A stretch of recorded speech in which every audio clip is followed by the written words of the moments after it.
This morning, I did quite a lengthy piece about the 1951 Refugee Convention, which ended up being revised, and Article 31, Paragraph 31, was inserted.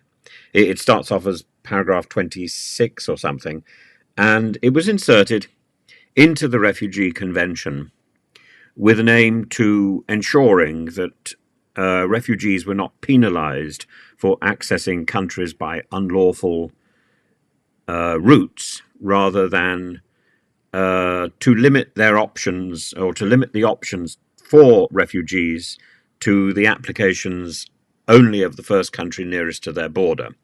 And people like Susan Evans, formerly of UKIP, and others have tried to reinterpret these terms very specifically, referring to what they think is a very clear ruling in Article 31 of the Refugee Convention. It's not clear. It needs to be interpreted not only in terms of the context in which it was written, it needs to be interpreted within the context of the case history that is pertinent to it, which would involve not only the case history about the judge who considered it was reasonable to allow about 70 days' time to travel between a country of persecution and a country of asylum, but also the 1999 ruling, which I've gone on and on about, and I simply don't intend to develop on that or keep repeating that, because it's tiresome. And those people who want to be armchair lawyers in this particular way are sort of as I say, it is really very tiresome. I was involved in a case which went through the European Court of Human Rights in the early part of this century, and believe me, I did the research.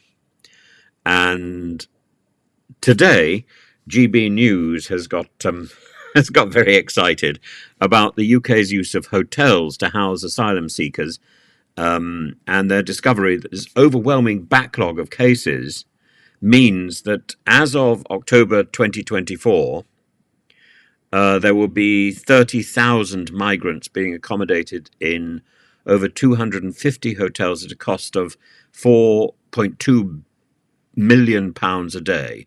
And the number of migrants in the asylum system far exceeds the capacity of the Home Office to process their claims quickly. So this has sparked significant debate, from the costs to taxpayers to the social impact on local communities. The crisis is driven by the significant increase in asylum seekers arriving via the English Channel, which surged by 60% in 2022 compared to the previous year.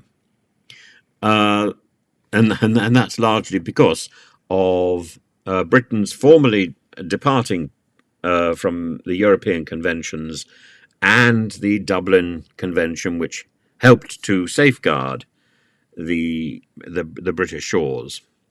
The Home Office's inability to process these claims, partly as a result of its go slow directive, which was how it interpreted Theresa May's hostile environment all those years ago. And frankly, if you want anything from the Home Office, you'll be banging your head against a brick wall. The only way forward is for the Home Office staff to be significantly increased, to process these claims more swiftly, and to curtail the widespread use of hotels currently in service as temporary accommodation, a measure intended to be short-term, but now projected to last up to 3 more years. Several prominent hotel chains have been contracted by the Home Office to house asylum seekers. And what's interesting, I've stayed in some of these hotels. What they've got is the front of the hotel is for paying guests. And I trust people are not going through hotels.com, because they're going to get a bit of a shock there. And the back of the hotels is used for asylum seekers. These, or the whole hotel has been given over to asylum seeking. These hotels include the Britannia Hotel, the Holiday Inn, Novotel, an appalling chain. I've stayed in those as well. and Mercure.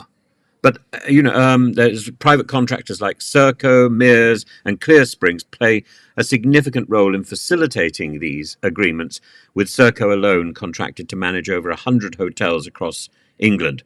The financial value of these contracts is immense, with Serco's deal over 10 years valued at 1.9 billion. So even if the Home Office were to process all the applications of the people in the hotels, they would still be paying for the rooms. So the question is, what would we do with those rooms if the Home Office actually did its job? Well, we would clearly have to use those rooms for something, and the homeless problem is screaming out for a solution. There is a solution looking at you in the face. If you take the Britannia hotels, which operates some of the most criticised properties in the UK, despite complaints about the condition of these hotels, Britannia is profiting significantly from the crisis. The Metropole Hotel in Blackpool, a historic venue, has been block booked for asylum seekers since 2021, sparking concerns about the negative impact on local tourism. But at the core of this crisis is the backlog of asylum claims, and as of 2024, over 87,000 people are awaiting an initial decision, and the total backlog across appeals and other stages, pushing 300,000. The backlog worsened by a sharp drop in productivity at the Home Office earlier this year, when the number of cases processed plummeted from 14,000 in April, I think, to under 3,000 in June. It's now gone back up under Labour, but it's about an indolent ministry.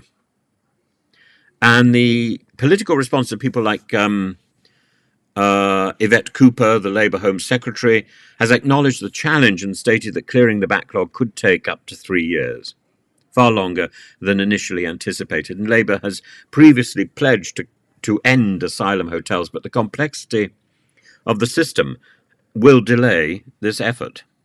The complexity of the system and changing the mentality of the Home Office.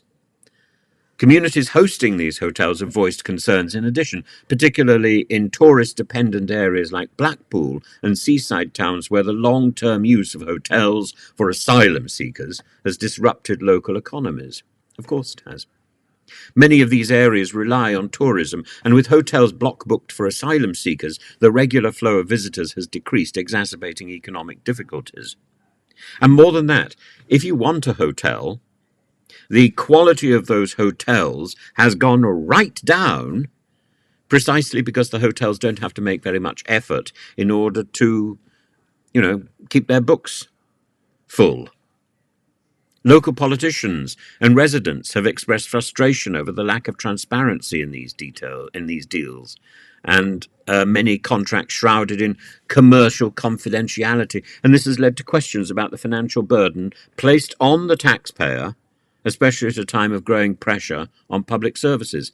The situation surrounding migrants in hotels is emblematic of the broader issues of the failure of the UK's asylum system. And while the government is committed to resolving this crisis, the backlog remains a major obstacle. That backlog is the responsibility of Theresa May, who's now been received into the House of Lords.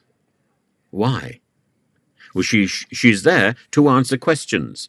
So she should face that question, and she should be giving answers, and we should be expecting her to respond.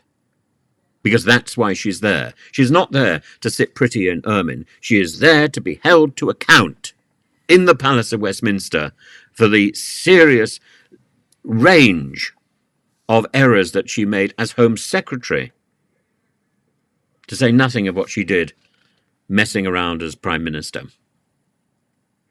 And we, although we have to resign ourselves to the fact that hotels are going to be used for migrant accommodation for the foreseeable future at significant cost to the public, it's important to identify those key players and to look at other use for those hotels should the Home Office actually get its act together. And this isn't really about small boats. Small boats are another matter. This is about the indolence of our public services and the indolence of our political ministries.